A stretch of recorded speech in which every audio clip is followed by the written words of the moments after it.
शिविर का पहला सत्र सुबह सूर्योदय के साथ व्यायाम करते हुए किया गया, जिसके माध्यम से परम पूज्य कानिफनाथ महाराज ने युवाओं को व्यायाम का महत्व समझाया।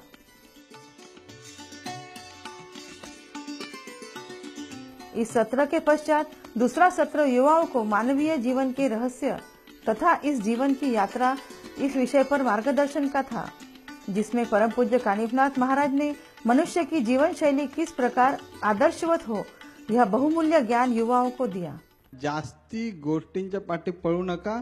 माणूस जास्त गोष्टींच्या पाठी त्यावेळीच पळतो ज्यावेळी तो स्पर्धेत उतरतो। जिथपर्यंत तो स्पर्धेत उतरत नाही तिथपर्यंत तो स्वतःच्या हिशोबात बरोबर जगतो। स्वतःचं ऐकलं की स्पर्धा होत नाही, जगाचं ऐकलं की स्पर्धा होते। जीवन प्रवास, मग प्रवास कसा आहे तर ह्या प्रवासामध्ये प्रत्येक जन्माला आलेल्या माणसाला 4 स्टेशन लागतात। किती? त्यातलं पहिलं ब्रह्मचारी, काय? दुसरं गृहस्थ, तिसरं वानप्रस्थ, चौथं संन्यास। मग योग्य कर्म कसं करायचं तर कर्माचा एक साधा नियम तुम्हाला सांगतो। कर्म असं म्हणतं की जे जे तुम्ही करता त्याची परतफेड तुम्हाला करावी लागते। मानवी जीवन का सबसे महत्वपूर्ण अंग ईश्वर साधना। परम पूज्य कानिफनाथ महाराज ने तीसरे सत्र में स्वयं सभी युवाओं से दैनिक साधना करवाकर साधना किस प्रकार की जाए तथा उसका महत्व क्या है, इस सूत्र से सभी शिविरार्थियों को अवगत कराया।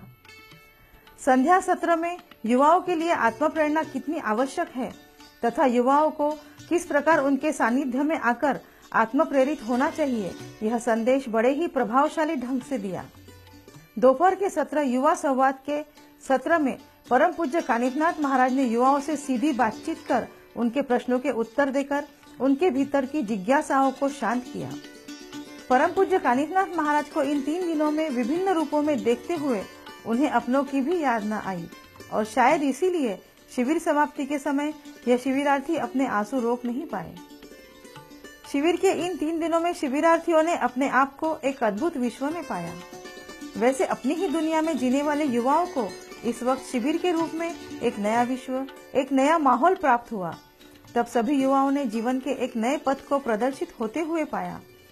इन सभी युवाओं को इस शिविर के माध्यम से जिस अमूल्य ज्ञान और मार्गदर्शन की प्राप्ति हुई है वह इनके जीवन को अवश्य ही एक ऐसा मोड़ दे सकेगा जो सीधे सांसारिक एवं आध्यात्मिक प्रगति की ओर जाता है।